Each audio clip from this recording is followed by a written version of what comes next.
The text that could change my whole life came in while my truck was skidding across wet asphalt.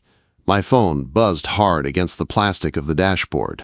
The screen lit up for just a second, long enough for me to see the preview before my eyes snapped back to the road. Come pick me up.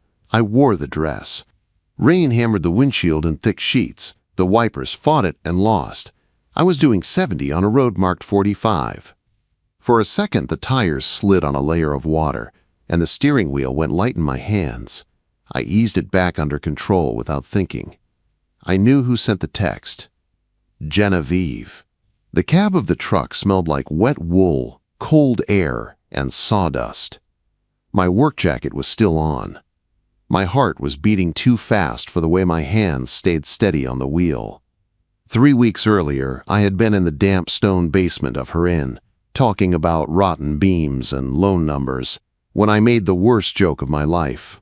"I have an 800 credit score and a clean record, Jen," I had said, trying to cut the tension.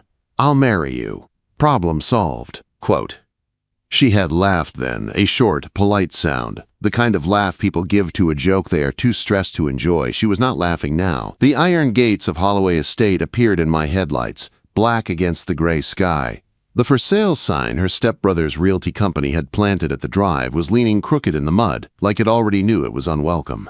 I punched in the gate code without slowing down. The heavy gates swung open just enough for my truck to slide through. I did not go to the front entrance.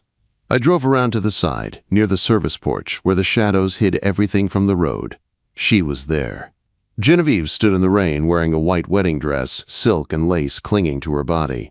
The hem was soaked in mud. She did not have flowers in her hands. She held a bottle of champagne by the neck like a weapon.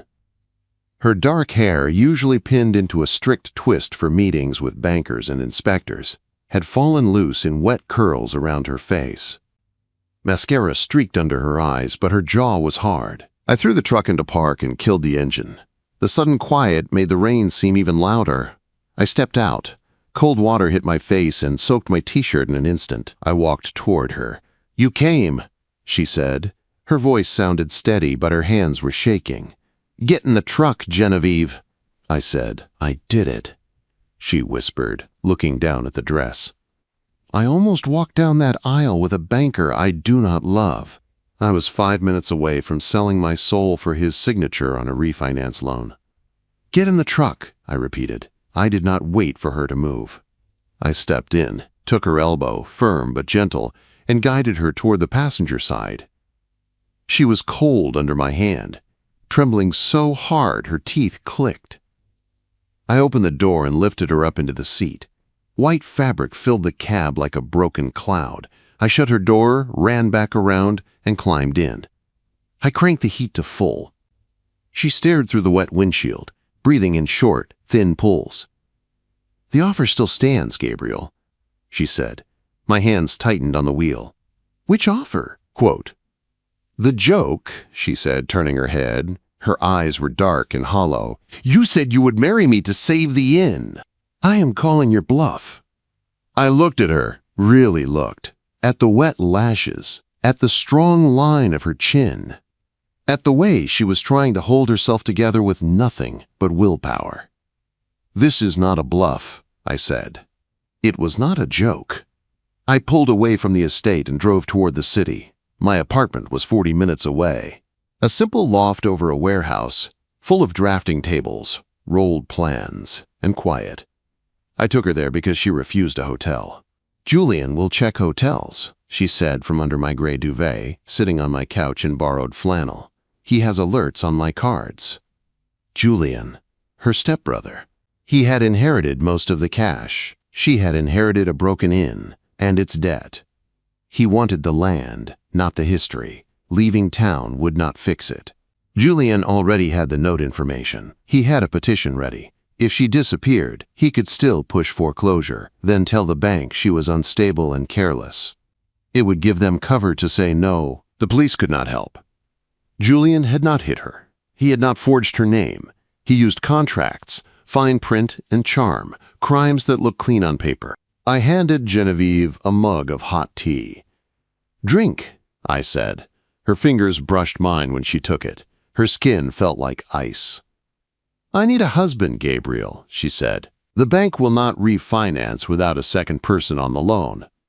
They want a guarantor with money and stable income. The man I was going to marry today, the banker, he was going to sign, but he wanted me to sell the South acreage to Julian as a wedding gift." "The vulture," I muttered, leaning against the counter. "I could not do it," she said. I put on the dress. I heard the music start. I walked to the door, and then I ran. Her phone buzzed on the coffee table. A text from Julian flashed on the screen. "I saw you leave, Jen. The bank is pulling the extension. You have 48 hours to pay what you owe, or I buy your note. Don't make this hard." Genevieve read it and went quiet.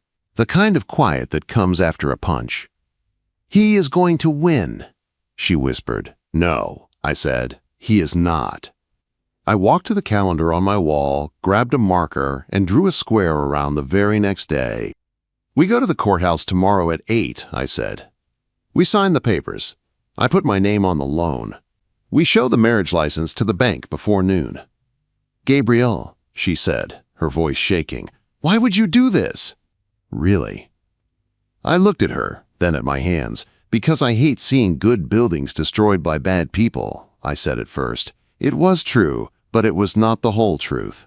I let the silence carry what I could not say out loud yet. Her fingers dug into the folder in her lap, the edges bent under the pressure. Her shoulders were still shaking.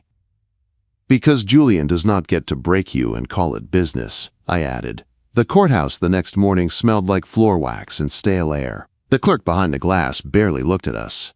"Names," she said. "Gabriel Thorne," I answered.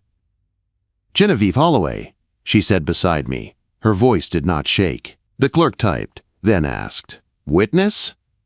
We froze. "I can do it," a deep voice said from behind us. Marcus, my foreman, stood there in his work boots and jacket, holding his hard hat under his arm.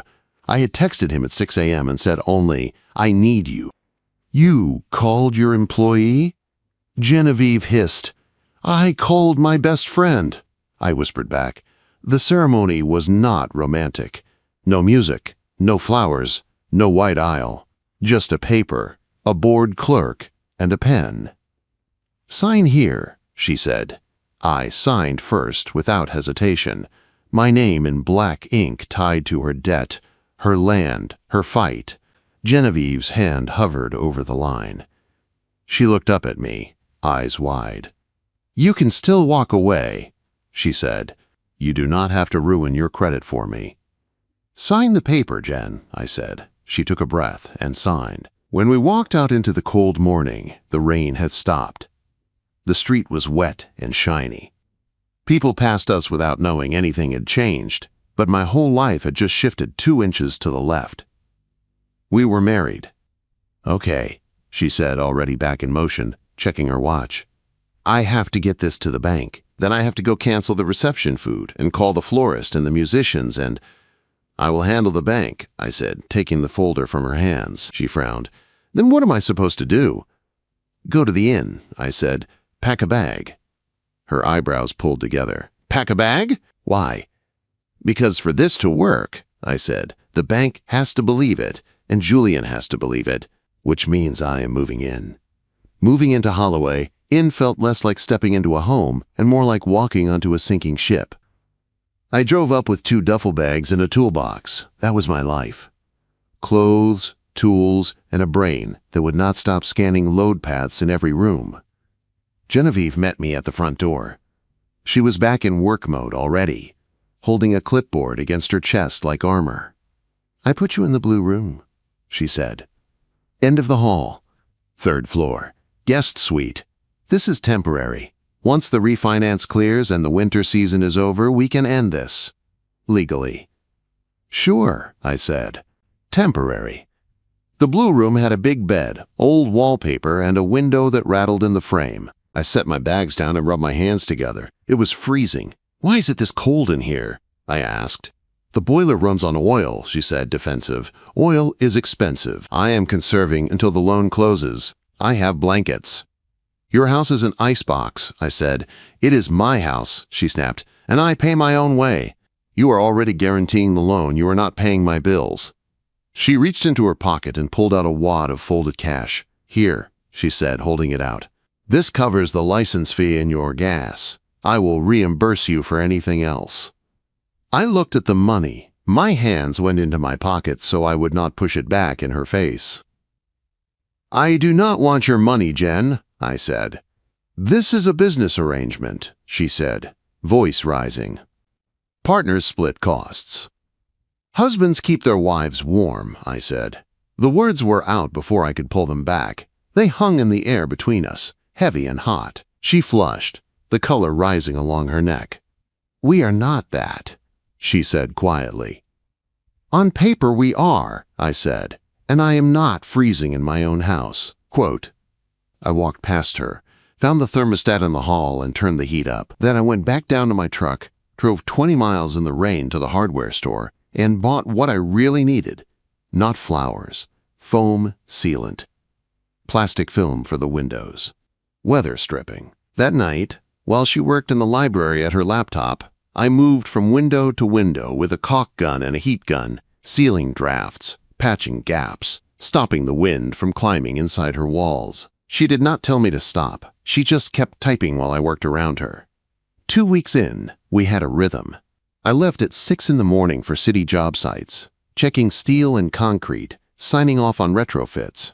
I came back around 5 to a war zone full of caterers, decorators, and staff. The Christmas gala was 3 weeks away. If it went well, her numbers might save the year. If it failed, the bank would be done with her. One night I came home to find her pacing the kitchen with a pot of cheap pasta boiling over on the stove. "The inspector is coming Friday," she said. "If he sees the bounce in the east side of the ballroom floor, he pulls the permit for the gala. If he pulls the permit, I have to cancel. If I cancel, the donors walk." "The east joists are not rotten," I said. She stopped pacing. "What?" "I looked at them yesterday," I said. I had crawled under the ballroom during a quiet hour because I could not stop myself from checking. "Everyone keeps saying rot. It is not rot. The original builder cut the beams too deep to fit gas lines. They removed too much wood. The fibers are in tension and failing." Her eyes narrowed. "Is that good or bad?" Quote, "It is fixable," I said. "We do not have to replace the beams. We bolt steel plates to the sides, flitch plates. Steel takes the tension load. Wood handles the rest." She blinked. "Bolt steel to 100-year-old wood." "Yes," I said. "I can do it in 2 nights." "That sounds expensive," she said. "I have steel," I lied, "at the shop. Scrap pieces." The next morning I ordered custom-cut A36 plates and paid for them with my personal savings.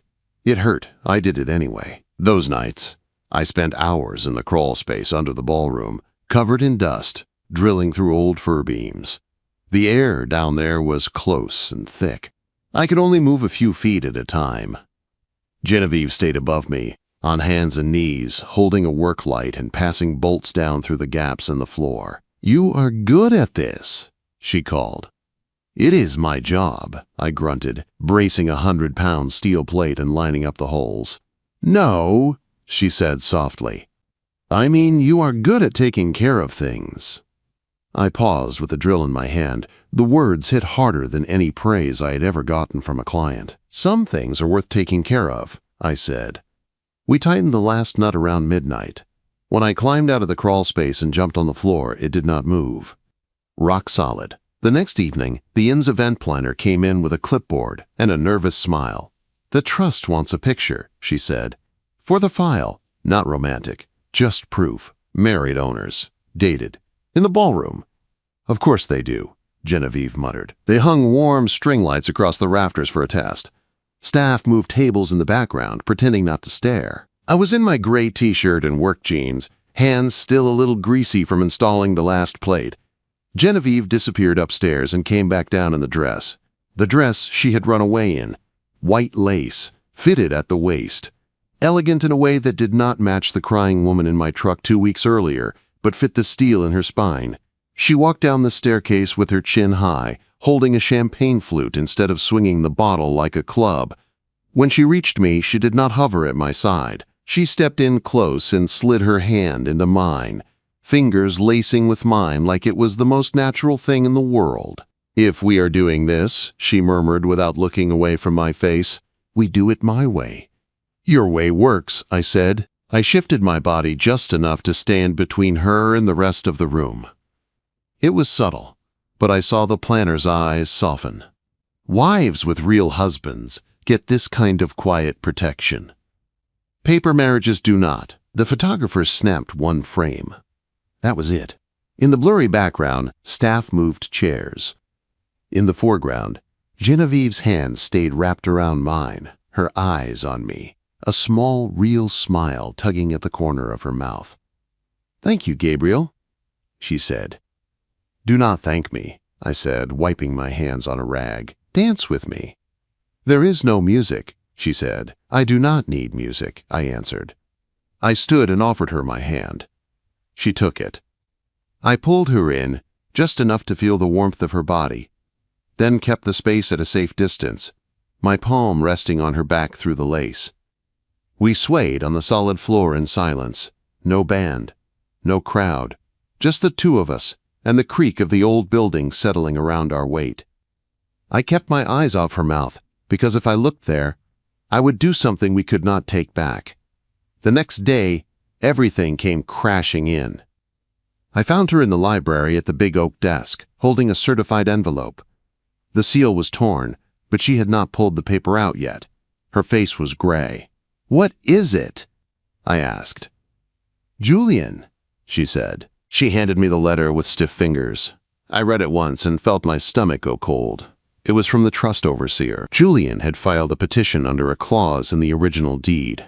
A moral turpitude clause.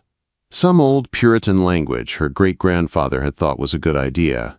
If the heir brought scandal or shame to the family name, the trust could force a sale of the property. Julian's claim was simple and poisonous. The quick, quiet marriage to a younger man with no public relationship history was suspicious. It looked like a fraud to trick the bank. It might damage the family reputation. He was asking for a hearing. Tomorrow. "If we cannot prove this is a real marriage," Genevieve said, her voice flat, "they let him force the sale before the gala. Before the refinance. It is over."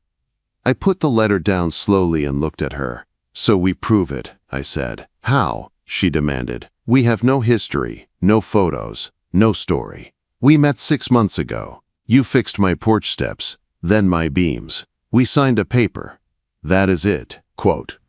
I leaned over the desk, planting my hands on the wood so she could not look away. "Then we make a history tonight," I said. "We go where everyone can see us. We let them see us. We give them something real to talk about." She shook her head. "I cannot act that well, Gabriel." "You do not have to act," I said. "Just come with me." We went where the town watched everything. Mario's was the busiest restaurant on Main Street. Red booths, fogged windows, the smell of garlic and tomato in the air. The kind of place where everybody notices who you sit with and how close you sit. We got a small table by the window. People could see us from the street. I put my phone face down and pushed it aside. Genevieve folded her hands around the water glass, like she was holding onto something solid. "This feels fake," she whispered. "Then talk about something real," I said. So she did. She told me about growing up in the inn, how she used to slide down the polished banister in socks when her parents were busy with guests, how her mother taught her to fold napkins into swans, how her father used to tap every beam after a storm, listening for the one that sounded wrong. I told her about my first job on a crew, hauling lumber for men who thought college boy was an insult, until I started catching their mistakes before the inspector did. We ate slowly. We laughed once or twice, real laughs. I could feel eyes on us from other tables, from the bar, from the window. That was the point. When we stepped outside, it had started to rain again. The sidewalk was crowded with people leaving the theater next door.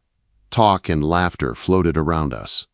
"Is this enough?" she asked quietly, glancing at the crowd. "For Henderson? For the trust?" "Not yet," I said. I turned to her. Her hair was curling at the ends from the damp. A strand stuck to her cheek. I reached up and tucked it behind her ear. Her breath caught. "Gabriel," she said, my name soft in her mouth. "Trust me. I whispered. I leaned in and kissed her. It was supposed to be for them. For the trust. For Henderson.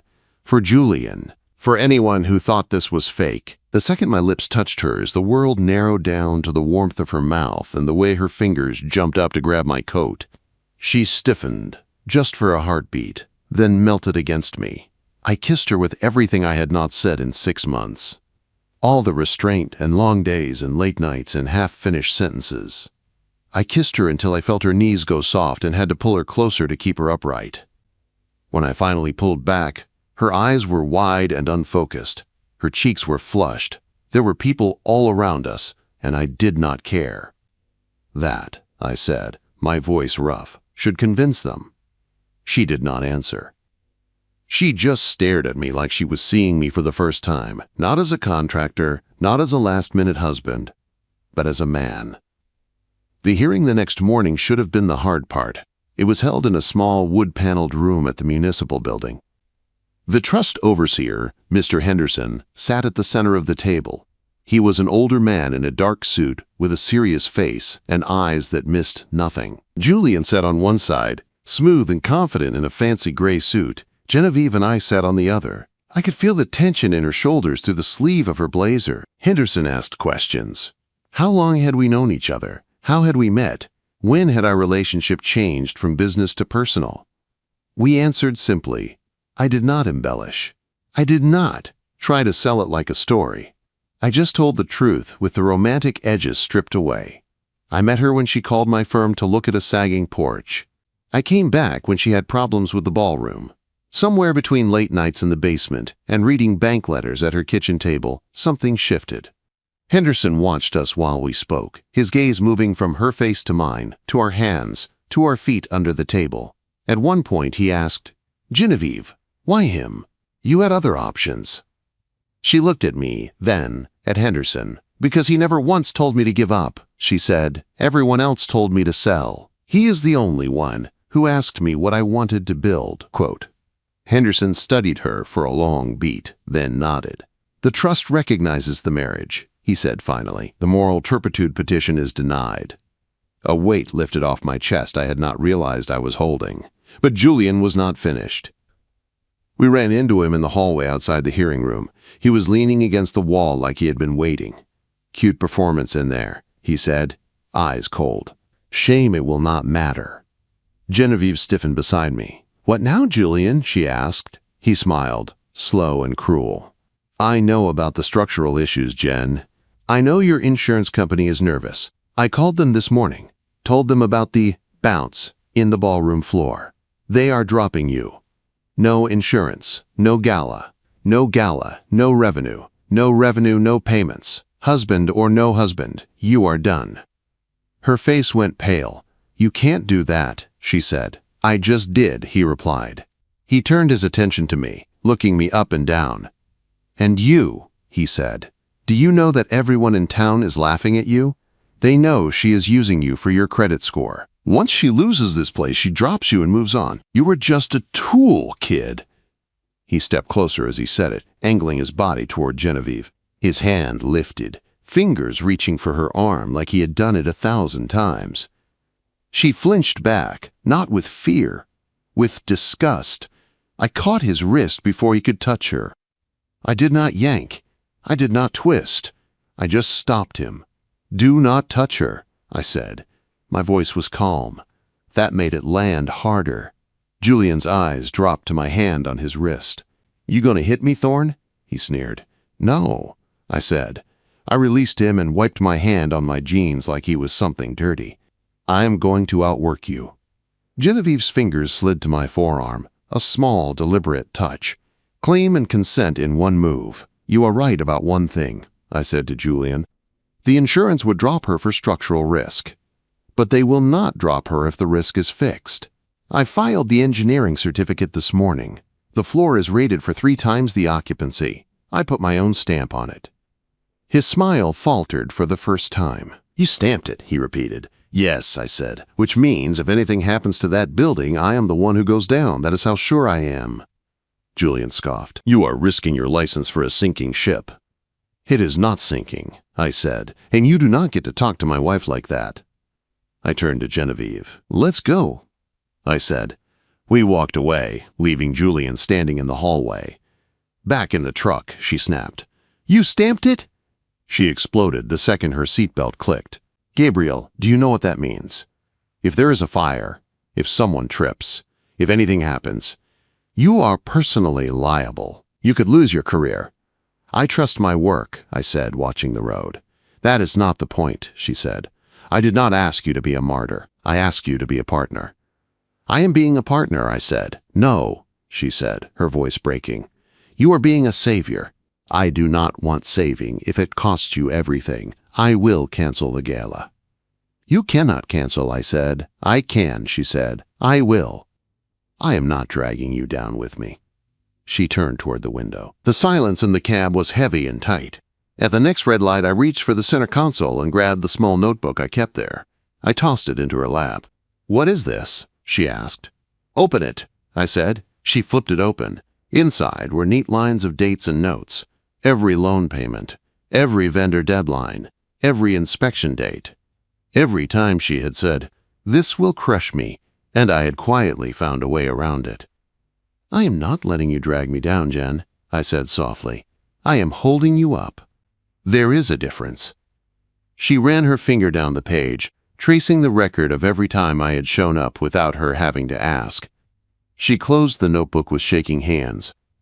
Then tell me how to stand with you, she whispered. The night of the gala, I said. Do not hide in the office. Stand beside me. If Julian shows up, you look at me. If I say walk away, you walk away. That is how we do this as partners. She nodded once, jaw tight. Okay, she said. Partners. The night of the gala came faster than it had any right to. The inn glowed. The ballroom was lit with warm lights. The floor I had reinforced held 200 people without a single creak.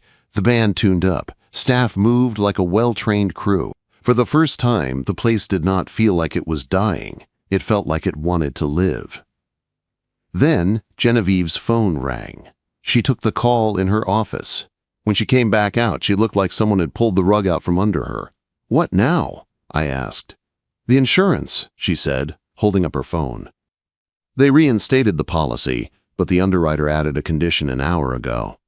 $10,000 as a risk deposit by midnight or coverage lapses, and the fire marshal closes us down. Julian, Marcus said from the doorway. He had come to help with security, wearing a suit for the first time in years. He called them again. I heard the message he left on the inn's voicemail. He used his name. Genevieve's eyes filled with panic. I do not have $10,000, she said. Not liquid. If I cancel, I lose the donors. If I do not cancel and something happens, I lose everything. Quote, You are not canceling, I said. You cannot fix this with a wrench, she said. No, I said, pulling out my laptop. I can fix it with paper. I opened my laptop on the front desk and pulled up everything I had, my stamped drawings, the photos of the steel plates, load test notes. The third-party inspection I had begged a friend to do as a favor. Forward me the email, I told Genevieve, and the call log. She did. Her hands shook so hard she had to type the address twice. I called the insurance company and asked for the underwriter's supervisor. It took 10 minutes of hold music and 2 transfers. The gala guests were already arriving. I could hear laughter and car doors outside. When the supervisor finally picked up, I kept my voice calm. This is Gabriel Thorne, I said, licensed structural engineer on the Holloway Inn project. I am calling about the last-minute $10,000 risk deposit you added. That is standard when we receive a complaint about structural safety, the man said. We have to protect ourselves. You received an anonymous complaint, I said, and you ignored a sealed engineer's report. That is not standard. That is bad faith. Sir, I have stamped drawings, I said. I have photos. I have a signed third-party inspection. Your own field inspector approved this floor. The only new information you have is a phone call from a man with a grudge. Silence. Then, what makes you think there was a phone call? Quote, I looked at Marcus. He held up his phone.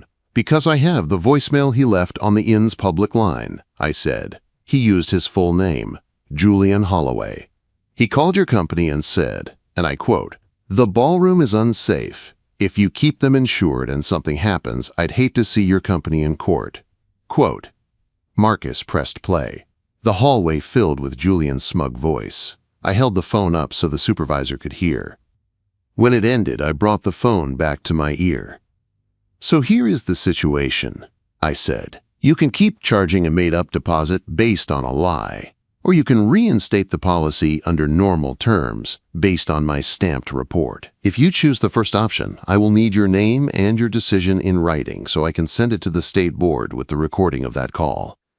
Another silence. I could hear keys clicking. "You put your own license on this?" he asked. "Yes," I said. "I stamped it. If anything happens to that floor, I am ruined." "That is how sure I am."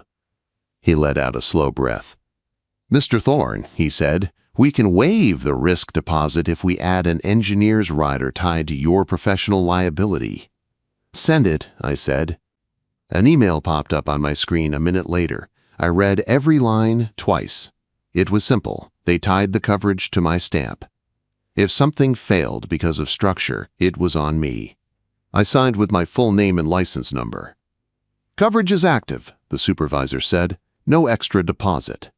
Have a good night." I hung up and turned the screen so Genevieve could see the confirmation. "It is done," I said. She put a hand over her mouth, eyes closing. I saw anger and relief fighting inside her, tangled together. "You planned for this," she said quietly. "I planned for Julian," I said. She looked at the ballroom doors where guests were starting to gather. "Tell me what you need from me," she said. It was not a plea. It was partnership. "Walk in like you own the place," I said, "because you do. If Julian shows up, do not argue with him. Just look at me. If I pull you away, you come with me. No questions." She nodded once. "Yes," she said. The gala started. The ballroom glowed with warm light. The reinforced floor held every step, every spin, every crowded circle of people talking. No bounce, no creak. The band played. Glasses clinked. The air buzzed with money and stories. Genevieve moved through the room like she had been born to it. She smiled. She thanked donors. She did not flinch every time someone mentioned the inn's future like she used to. Every few minutes, her eyes found me across the crowd. Just a quick check. "Am I okay? Are we okay?" I answered with a nod. Halfway through the night, Julian showed up. Of course he did. He walked into the ballroom in a sharp suit, fake charm turned up to full. His eyes locked on Genevieve. He started toward her like he owned the path. I met him halfway. "Enjoy your night somewhere else, Julian," I said, keeping my voice even. "This is my family's property," he said. "I have as much right to be here as she does." "You had your chance to support her," I said. "You chose to bury her instead. So no, tonight you do not get equal rights." He leaned in, voice dropping. "You really think a paper license and a kiss in the street makes this real?" he sneered. "Everyone knows she is using you. Once this place is gone, she will throw you back where she found you." "No," I said, "because this place is not going to be gone. And even if it was, I did not marry the building." His eyebrows shot up. "Enjoy your evening," I said. "And if you make one more false report to an insurer or a bank, my lawyer calls you before sunrise." For the first time, he looked unsure. His gaze flicked past me to the crowd, to the donors, to the trust overseer standing near the dessert table. Then he backed off. Genevieve had watched the whole thing from across the room. She did not rush over. She waited until Julian left the building. Then she walked to me slowly, her dress swishing around her ankles. She took my sleeve in her fingers and rose up on her toes. In the middle of the dancing and the noise, she pressed a clean, sure kiss to my mouth. Not a show, not a stunt. Her choice, her timing. When she pulled back, her fingers stayed curled in my jacket. "Thank you," she said simply. Later, Mr. Henderson, the trust overseer, found us near the dessert table. He was in a dark tux, his stern face softer under the warm lights. "I have reviewed the bank filings," he said quietly. "And your marriage certificate. The trust recognizes this union. The moral turpitude petition is closed." He held out his hand. I shook it.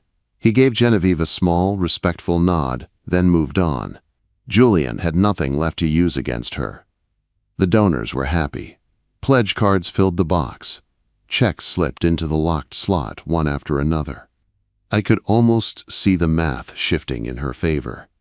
When the last guest left and the band packed up, the ballroom was quiet again. Only a few candles still flickered on the tables. Genevieve and I stood in the middle of the empty room. "We did it," she said. "You did it." I corrected. She looked up at me. Her lipstick was smudged. Her hair was loose. She had never looked more alive. "Come on," she said. "Home." We drove back to the inn in her car. I had sold my truck a week earlier to cover vendor deposits. I did not tell her that part until the sale was done. In the kitchen, the adrenaline faded and the questions came back. "Why?" she asked again, leaning against the counter. And do not say good architecture this time. I rested my palms on the edge of the counter across from her. "The first time I saw you," I said, "you were yelling at a contractor for trying to overcharge you for lumber." Her eyes widened. She remembered. "You were alone," I said. "Everyone told you to sell. Everyone told you it was hopeless. You fought anyway." I thought, that is a woman who builds things. "I wanted to build something with you." She swallowed. "You risked everything," she said. "Your savings, your name, your license, your truck." "I invested everything," I said. "There is a difference." Her eyes dropped to my hands. My fingers were curled into the edge of the counter. My hands were half in my pockets, like always. "You always hide your hands," she whispered. "Why?" "Because if I take them out," I said, my voice rough, "I am going to touch you, and if I touch you, I won't want to stop, and I promised you, this was just business." She let out a shaky breath. Then she stepped forward and wrapped her fingers around my wrists. Slowly, she pulled my hands out of my pockets and placed them on her waist. "The business deal is over," she said. "The gala is done.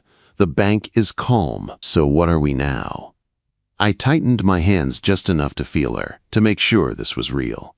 "We are whatever you want us to be," I said. She smiled, small and sure. "I think we are married," she said. I kissed her. Not for a camera, not for a trust, not for a show. It was slow and deep and steady, like setting a beam and knowing it would hold. The next morning, I was making coffee when she walked into the kitchen in jeans and a sweater, hair pulled into a messy knot. She held a folder. "We need to go to the lawyer," she said. My heart stuttered. "To file for an annulment?" I asked. She raised an eyebrow. "No," she said. "To file this." She laid the paper on the table. It was a deed transfer. Genevieve Holloway and Gabriel Thorne, joint tenants with rights of survivorship. 50%. 50%. "I am adding you to the deed," she said. "You own half the inn. Half the debt, half the asset. You are not just the guy whose name is on the loan. You are the guy whose name is on the door." "Jen," I said, "you do not have to." "You saved it," she said. "You sold your truck. You gave up your clean exit. I am not letting you carry this alone." She picked up a pen and signed her name. Then she held the pen out to me. "Partners?" she asked. I took the pen. My hand did not shake. "Partners," I said, signing beside her. She smiled, bright and wide. "Good," she said. "Now put your boots on. The west roof is leaking." Quote. "I know," I said. "I already ordered shingles." She laughed, the sound slipping into the old wood, warming it more than the boiler ever could. We walked to the door together. She grabbed her keys. "I'll drive," she said, "since you are currently a pedestrian." I grinned. "I'll marry you," I joked, echoing the words I had thrown out in her basement weeks ago. She stopped in the doorway and looked back at me with a look that made my chest feel too small. "You already did," she said. Then she held the door open for me, like a welcome into a life I had not known I was waiting for. Some love stories do not start with flowers or rings. They start with a desperate text in the rain. "Come pick me up." I wore the dress. I answered once as a joke. The second time, I answered as her husband.